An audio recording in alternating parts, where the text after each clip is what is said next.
Hello there, and welcome to the Quantum Fit Podcast. I'm Taylor, I'm your host. This podcast is all about applying principles of quantum physics and quantum biology to health and fitness.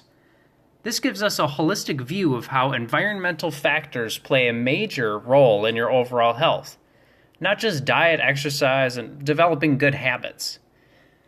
If you want to really make lasting changes in how you feel, think, and act, then I suggest you listen closely and have an open mind to what I have to say.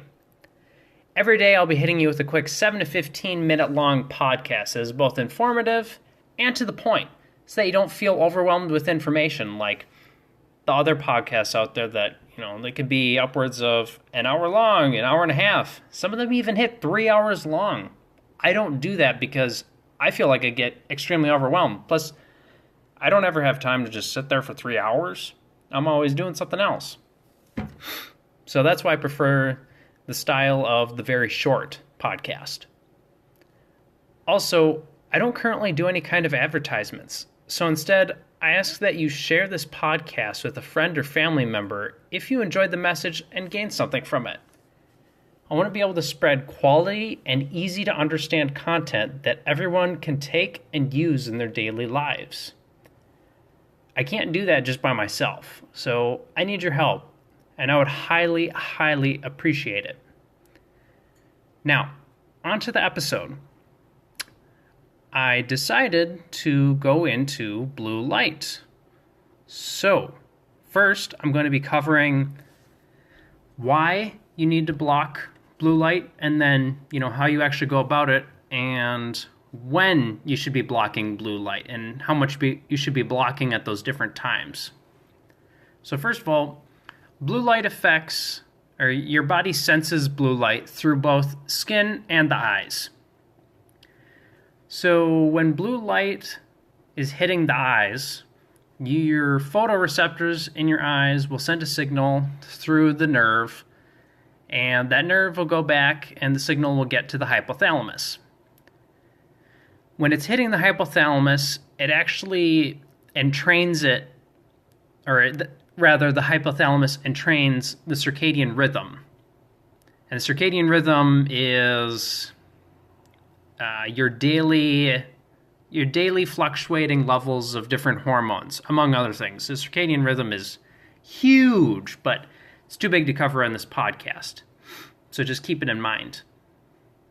It should also be noted that the circadian rhythm is tied to your environment, or it naturally should be. In other words, a circadian rhythm in winter, assuming you were outside and naked and just getting full sun exposure all day, your circadian rhythm would look very, very different in winter in Minnesota, say, than it would in summer in Minnesota.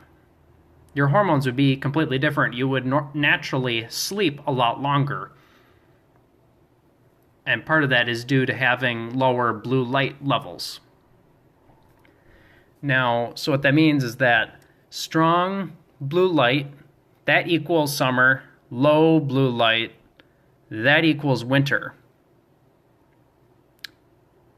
Something else that's important is that blue light it's a stimulant. That's kind of how it ties in. So when you have lots of blue light during summer, it's actually stimulating your sympathetic nervous system, which makes you more active. You're wanting to do more, and while blue light, when it's by itself, can actually be somewhat stressful to the body. However, the other wavelengths of sunlight cancel out that stress. But keep that in mind. Blue light causes stress. So what this all means, if blue light is able to entrain and even regulate the circadian rhythm through the hypothalamus on your when it hits your skin and your eyes, because either or, it doesn't matter actually, too much of that blue light means you can seriously mess with your hormones. I mean, really, really bad. That's actually where most people get their hormone issues from. It's just blue light, too much of it on their skin and on their eyes at the wrong times. So again, back to that stress part and messing up hormones and stuff. it's interesting that there was a study that found that blue light without sunlight, so a controlled setting, blue light, and I'm not sure if it was on the eyes or skin. It might have been both, I'm guessing. But these people, the participants, experienced an increased resting blood glucose just from having blue light on their skin and in their eyes. So what that means is that, the amount of glucose in their bloodstream rose by doing nothing else, just blue light, that's it. Okay, when you have increased blood glucose, that immediately tells me that you're inflamed. You have inflammation going on, or it's adaptation to stress. Your body is prepping for stressful activity by pumping some glucose into your bloodstream. Not a bad thing if you're outside and there's the sun and you're running and playing, or, again, you have the other wavelengths of sunlight to counteract it, but you don't have that when you're indoors in an office setting, or especially, say, a hospital setting where pretty much everything is blue light. So obviously you can run into some serious issues.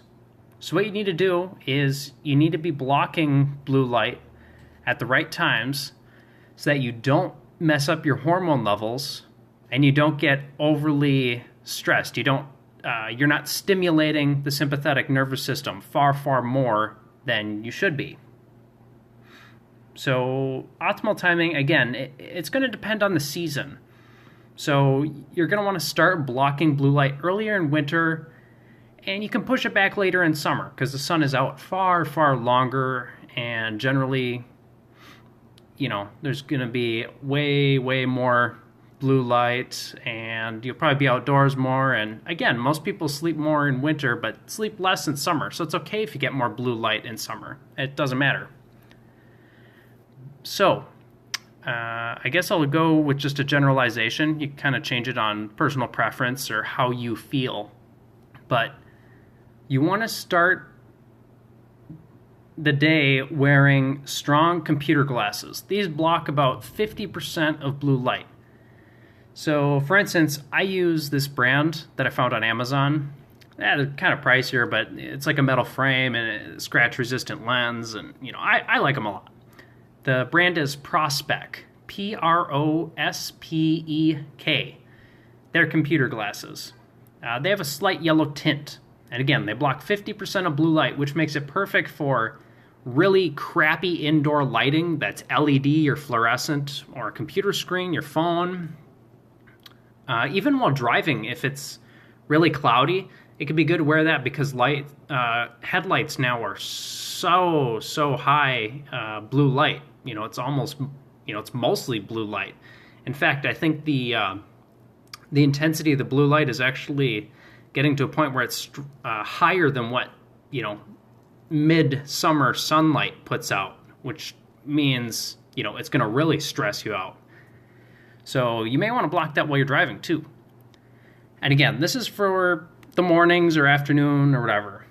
But once it hits around 3 p.m., and again, a little bit earlier, a little later, depending on whether it's summer or winter or how you feel, you got to test it out for yourself. N equals 1. So the yellow glasses are going to block between 70, I'm pretty sure it's 70 and 80% of blue light. And again, that generally I would say 3 p.m. or so. Then later at night, you'll want to wear red glasses that block 100% of blue light. You'll wear these, I would say, between 2 and 4 hours before bed, just so that you can optimize the amount of melatonin you're going to produce. And again, melatonin is the hormone of night, which allows you to go to sleep. And it begins spiking 2 hours before you would normally go to bed. So depending on when you want to go to bed, you want the red on at least 2 hours before you go to bed so that your melatonin can start rising very rapidly. So for yellow and red blue blocking glasses, currently I recommend Raw Optics. They're the best ones that are out there currently, that from what I can tell. Again, that's Raw Optics. R-A, as in the god Ra, the Egyptian god, and optics. OPTICS. Raw optics. Anyway, that's all I got for this episode. So again, I highly, highly recommend you start blocking blue light. Otherwise, you may be running into some serious hormonal issues for the rest of your life, since, we continue to use more and more blue light technology and lighting, especially since, incandescent lighting, which has a lot less blue light, has pretty much completely gone out of style unless you buy it for your own home. So anyway, thanks for listening. I hope you enjoyed the show. And if you're listening on Anchor, the app Anchor, that's how I make the podcast, feel free to send me a voice message with a question or something else. I'd love to get more questions or any kind of submissions so that I get more ideas of what for podcasts I can put out in the future. So, all right. You'll hear me again tomorrow. Bye.